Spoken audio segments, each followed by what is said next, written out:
तो आवाज अड्डा में आज बात हो रही है सबकी मुंबई सबका विकास, क्योंकि यहाँ महानगर पालिका के चुनाव हो रहे हैं जो कि किसी बड़े से बड़े चुनाव से कम नहीं है। पूरे देश की नज़र इनफैक्ट इसके ऊपर है और हम आज एक अलग तरीके का शो यहाँ पर कर रहे हैं जहाँ पर हमने शहर के प्रबुद्ध नागरिकों को बुलाया और उनसे मुंबई की तस्वीर जानने की कोशिश की है। मुंबई क्या चाहता है वो जानने की कोशिश की है, रादर देन उसके लिए क्या किया जा रहा है वो क्या चाहता है। अब वक्त है कि आप सब लोगों से कुछ प्रायोरिटी वाइज चीज़ें पूछी जाएं। अलग अलग तबके के लोग हैं कार्यक्रम में, अलग अलग जगहों को, अलग अलग चीज़ों को रिप्रेजेंट करते हैं। बस एक चीज़ कॉमन है कि सभी मुंबईकर हैं।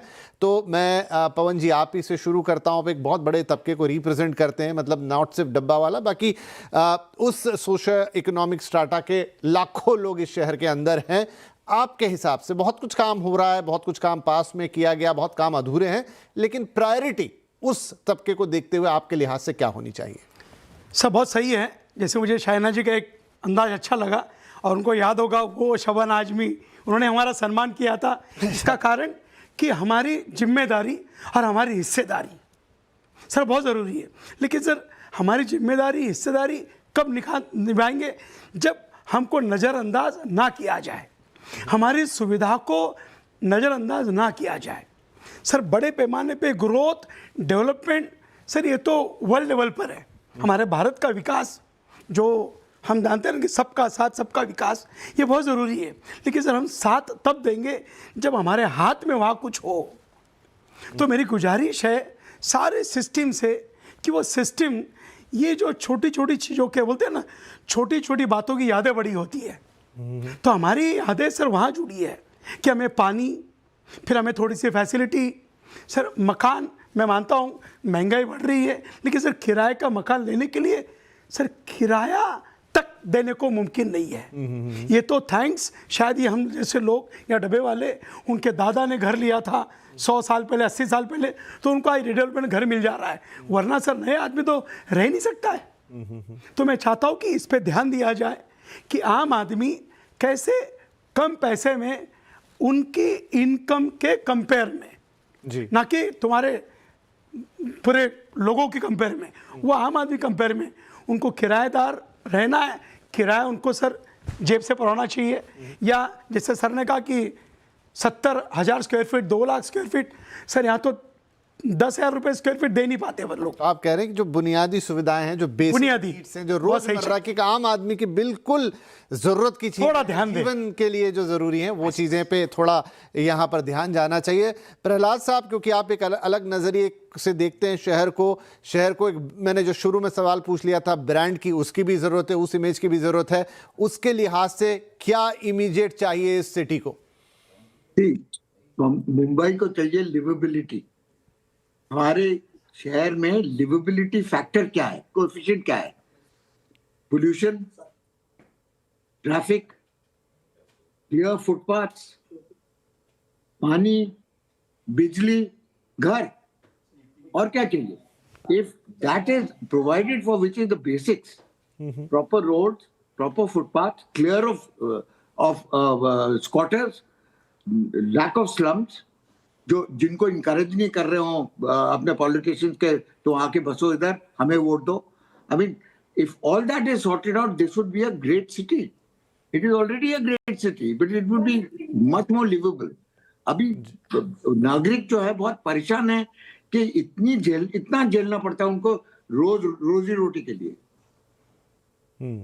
जी, तो बहुत अंतर नहीं था यहाँ पवन जी की बात में और प्रहलाद जी की बात में। दोनों ही कुछ बेसिक चीज़ों को ठीक करने की बात कर रहे हैं, लिवेबिलिटी की बात कर रहे हैं शहर के अंदर, जबकि बिल्कुल एक डिफरेंट स्ट्राटा को रिप्रेजेंट कर रहे हैं। आखिरी में शायना जी मैं आप ही के पास ही आने वाला हूँ, लेकिन उससे पहले गुलाम साहब की राय ले लेता हूँ। गुलाम साहब, तो दो चीज़ें, एक पवन साहब ने कही और दूसरी यहाँ पर सर ने कहा, प्रहलाद जी ने कहा, आप चूंकि urban infrastructure, transportation, real estate, इन सब में महारत रखते हैं, आपके लिहाज से इस शहर को अभी तुरंत किन चीजों की जरूरत है अपार्ट फ्रॉम जो कुछ हो रहा है? विपिन जी, मैं इजाजत चाहूंगा कि आपने जो मुझे मेरी महारत के दायरे में सीमित कर दिया, उससे बाहर निकल के मैं अपने आप को एक नागरिक के तौर पर कोई राय में देना चाहता हूं, क्योंकि हम इसके नागरिक भी हैं। चाहे हम इंफ्रास्ट्रक्चर एक्सपर्ट हों, उसके बावजूद हम यहाँ के रहने वाले हैं, यहीं रहे हैं, यहीं रहेंगे। मेरे लिए बहुत ज्यादा जरूरी जो लग रही है वो है, उसे अंग्रेजी में कहते हैं एक स्ट्रॉन्ग बैकबोन की जरूरत है। आपको इतने कदम ऐसे उठाने हैं जिसके लिए आप में हिम्मत चाहिए, आप में करेज चाहिए।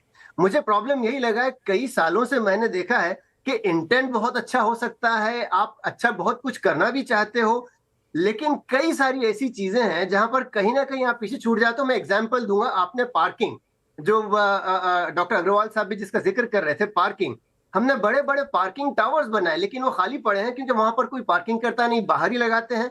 हमने उस पर फाइन लगाया, 10,000 रुपए पर गाड़ी की फाइन, उसके बाद हमने उसे घटा के फिर वापस से 500-600 रुपए कर दिया। तो वहां पर मैं इस चीज का जिक्र करना चाहता हूं, हमें एक बहुत स्ट्रांग बैकबोन चाहिए, हमें वो नर्व चाहिए कि वो बहुत स्ट्रांग डिसीजन ले, फिर चाहे वो आम आदमी हो खास, सबको उसे फॉलो करना है। शायना जी कई बार कह चुकी हैं, कम से कम 2 या 3 बार उन्होंने आज भी उसका जिक्र किया कि it is got to be a collaboration. नागरिकों और पॉलिटिशियंस के दरमियान ये कोलैबोरेशन यहां से शुरू होना है। हम तो चाहते हैं कि आप वो जो स्ट्रांग डिसीजन ले, करेजियस डिसीजन ले, ये डिसाइड करें कि अगर कल पार्किंग नहीं होनी तो किसी के लिए नहीं होनी, अगर वहां पहुंचे वाला कोई हॉकर नहीं खड़ा होना तो किसी का नहीं होना, अगर वो ऑटो वाले जो एक समय में 6-6 लोगों को बिठाकर बर्फ रफ्तारी से रास्तों पर चलाते हैं, लोगों के एक्सीडेंट्स होते हैं, वो अगर नहीं होने तो किसी के नहीं होने, वो स्कूटर जिसपे 3-3 नौजवान चलते हैं अगर नहीं चलने तो किसी के नहीं चलने। वो डिसीजन ले लीजिएगा, हम सब आपके साथ हैं, चाहे आप किसी पार्टी को हो। तो यहाँ जरूरत आज इस बात की है कि वो हिम्मत दिखाई जाए, वो करेज दिखाया जाए। बाकी सारी चीजें जो है वो होती रहेंगी, लेकिन जब तक कि वो करेज सामने नहीं आता, मुंबई का चेहरा बदलता हुआ कम से कम मुझे नहीं दिखता। ठीक है, now finally coming to you Shaina ji, इसमें आप एक मुंबईकर की तरह भी बोले और क्या हो सकता है वो भी बताएं, क्योंकि सबने अब चीजें रख दी। बंद कीजिए। सबसे पहले तो मैं कहूँगी कि आई लव मुंबई और मुंबई माझी लाडकी। इसका मतलब ये है कि हम सबको हमारे शहर के प्रति आदर सम्मान के साथ स्टेक होल्डर बनना है। अब एक कहावत है कि जान है तो जहां है, तो मैं मानती हूँ कि सबसे महत्वपूर्ण आज के दिन में है एयर क्वालिटी इंडेक्स और पोल्यूशन। ये पोल्यूशन में हम सब का भी एक योगदान रहता है, लेकिन एडमिनिस्ट्रेशन का भी। मुझे बहुत अच्छा लगता है जब मैं देखती हूँ कि एकनाथ जी शिंदे ज़मीन पे उतर के पाइप लेके डस्ट पार्टिकल्स को साफ करते हैं। तो डीप क्लीन ड्राइव हर एक नागरिक भी कर सकते हैं, ऐसा नहीं है कि सिर्फ एक वर्ग या एक स्तर।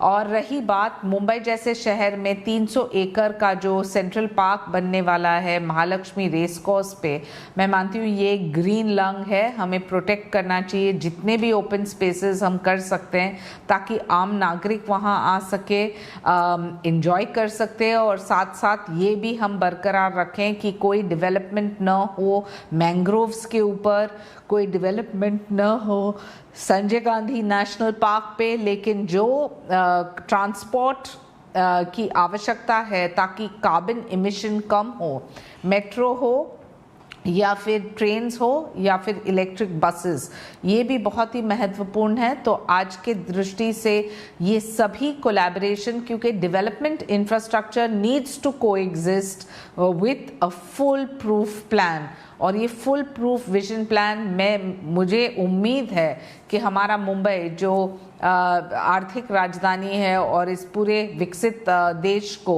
यानी कि एक विकसित भारत की जो सोच विचार है आदरणीय प्रधानमंत्री का, उसमें मुंबई की भूमिका बहुत ही अहम रहेगी।